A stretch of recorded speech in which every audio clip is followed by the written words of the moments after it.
नमस्कार, इन 24 न्यूज में आप सभी का स्वागत है। मैं हूं प्रदीप शर्मा। आइए एक नज़र डालते हैं 25 बड़ी खबरों पर। प्रधानमंत्री नरेंद्र मोदी ने वाराणसी लोकसभा सीट से किया नामांकन दाखिल। पीएम मोदी 2014 से लगातार तीसरी बार वाराणसी से लड़ रहे हैं चुनाव। पीएम मोदी के नामांकन के दौरान मुख्यमंत्री योगी आदित्यनाथ उनके ठीक पीछे बैठे आए नजर। पीएम मोदी के नामांकन कार्यक्रम में एनडीए के 12 राज्यों के मुख्यमंत्री और तमाम बड़े बीजेपी नेता हुए शामिल। दिल्ली एनसीआर में कुछ दिनों की राहत के बाद एक बार फिर सताने लगी है गर्मी। दिल्ली वालों के लिए यह हफ्ता उम्मीद से अधिक गर्म रहने की है संभावना। मौसम विभाग के मुताबिक 44 डिग्री तक पहुंच सकता है अधिकतम तापमान। ऐसे में लोगों को गर्मी से बचने के लिए रहना होगा तैयार। अभिनेता सलमान खान के घर के बाहर हुई फायरिंग मामले में मुंबई पुलिस की क्राइम ब्रांच को मिली एक और बड़ी कामयाबी। मामले में पुलिस ने हरियाणा के फतेहाबाद से छठे आरोपी को किया गिरफ्तार। हरपाल सिंह है पुलिस की गिरफ्त में आए आरोपी का नाम। इससे पहले पुलिस ने मामले में 5वें आरोपी मोहम्मद चौधरी को राजस्थान से किया था गिरफ्तार। नरेंद्र मोदी तीसरी बार प्रधानमंत्री बने। इसके लिए उत्तराखंड के वक्फ बोर्ड के अध्यक्ष शादाब शम्स और मुस्लिम समाज के लोगों ने हरिद्वार जनपद के कालियर तारीफ की सबसे प्रसिद्ध साबिर साहब की दरगाह पर पढ़ी दुआ, चढ़ाए चादर। एक बार फिर से प्रधानमंत्री नरेंद्र मोदी और देश में मजबूत सरकार बने, इसको लेकर दोनों हाथ उठाकर मांगी गई दुआ। भारत और ईरान के बीच चाबहार बंदरगाह को लेकर करार पर हुआ हस्ताक्षर। जहाजरानी और जलमार्ग मंत्री सर्बानंद सोनोवाल ने कहा, इस डील पर साइन के साथ हमने चाबहार में भारत की दीर्घकालिक भागीदारी की रखी है नींव। आम आदमी पार्टी की सांसद स्वाति माल का मुद्दा एमसीडी सदन में गूंजा। भाजपा पार्षदों ने एमसीडी सदन में उठाया स्वाति माल का मुद्दा। इस दौरान दिल्ली के मुख्यमंत्री अरविंद केजरीवाल के खिलाफ भाजपा पार्षदों ने लगाए नारे। पश्चिम बंगाल में लोकसभा चुनाव के दौरान नहीं थमने का नाम ले रहा है संदेश खाली का मुद्दा। संदेश खाली के स्टिंग वीडियो और रेप केस की जांच पर एक महिला ने जताया संदेह। महिला ने की सुप्रीम कोर्ट की निगरानी में मामले की जांच की मांग।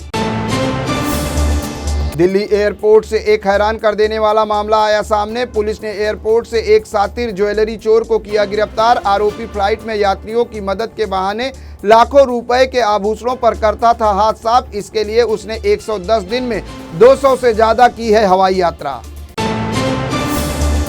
राजधानी दिल्ली में एक बार फिर बम की खबर। जीटीबी अस्पताल समेत कई अस्पतालों को बम से उड़ाने की धमकी भरा आया ईमेल आने से फैली सनसनी। पुलिस से मिली जानकारी के मुताबिक दीपचंद बंधु अस्पताल, जीटीबी अस्पताल, दादा देव अस्पताल, हेडगावेर अस्पताल समेत कई अस्पतालों को आए हैं धमकी भरे मेल। सर्च ऑपरेशन है जारी।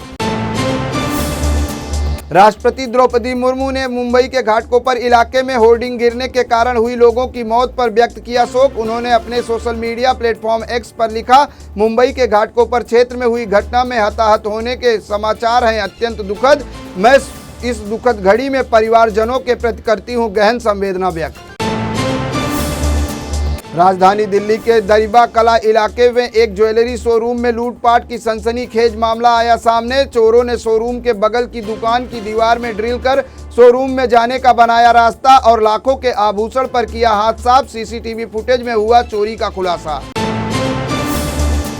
प्रधानमंत्री नरेंद्र मोदी ने कांग्रेस नेता राहुल गांधी के रायबरेली से चुनाव लड़ने पर दी प्रतिक्रिया। कहा, राहुल गांधी को केरल ने सिखा दिया है सबक, अब जनता भी इन्हें गई है पहचान। सवालिया लहजे में पीएम ने कहा, उनको वायनाड से क्यों भागना पड़ा, क्योंकि वो देख चुके हैं पराजय। हिमाचल प्रदेश की मंडी लोकसभा सीट से बीजेपी की प्रत्याशी कंगना रनावत ने अपना नामांकन किया दाखिल। इस दौरान हिमाचल प्रदेश में विधानसभा नेता प्रतिपक्ष जयराम ठाकुर भी रहे मौजूद। इस सीट पर कांग्रेस प्रत्याशी विक्रमादित्य सिंह से कंगना का है मुकाबला।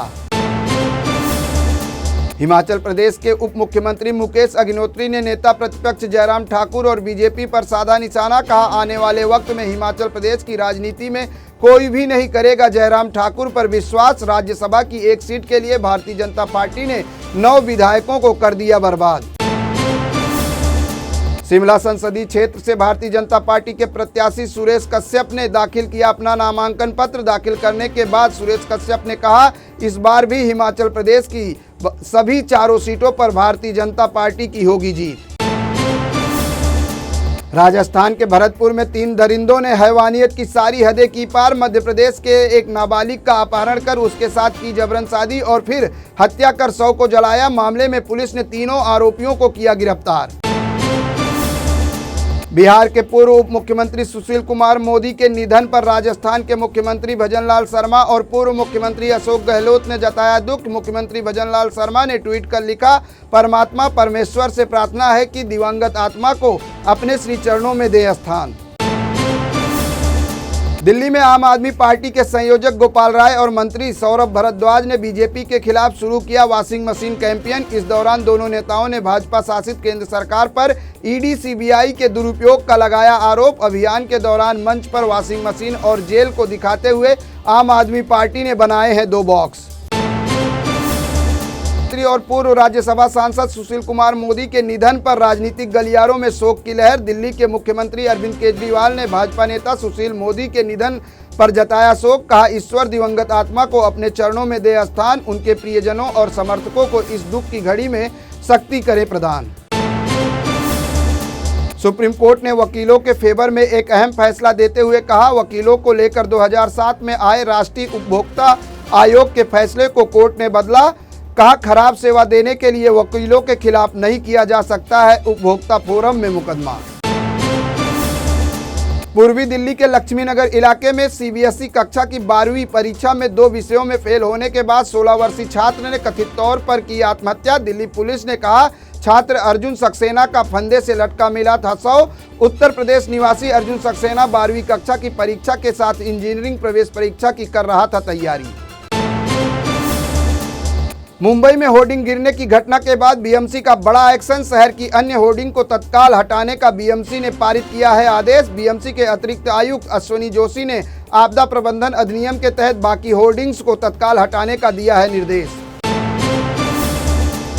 महाराष्ट्र के डिप्टी सीएम और एनसीपी के नेता अजीत पवार, पूर्व मुख्यमंत्री अशोक चौहान जैसे नेताओं पर लगे भ्रष्टाचार के आरोपों पर उप मुख्यमंत्री देवेंद्र फडणवीस ने दिया जवाब।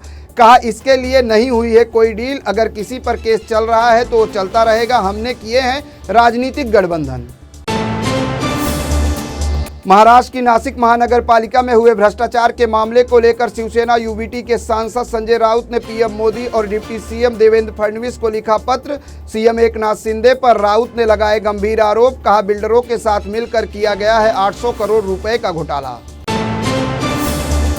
महाराष्ट्र के पालघर जिले के अंतर्गत आने वाले वसई इलाके में केंद्रीय गृह मंत्री अमित शाह ने चुनावी जनसभा को किया संबोधित। इस दौरान अमित शाह ने उद्धव ठाकरे पर बोला हमला। कहा, भिंडी बाजार के वोट बैंक के कारण राम मंदिर की प्राण प्रतिष्ठा में नहीं शामिल हुए उद्धव ठाकरे सत्ता की लालच और अपने बेटे को मुख्यमंत्री बनाने के मकसद से कसाब की पैरवी करने वालों को दे रहे हैं साथ।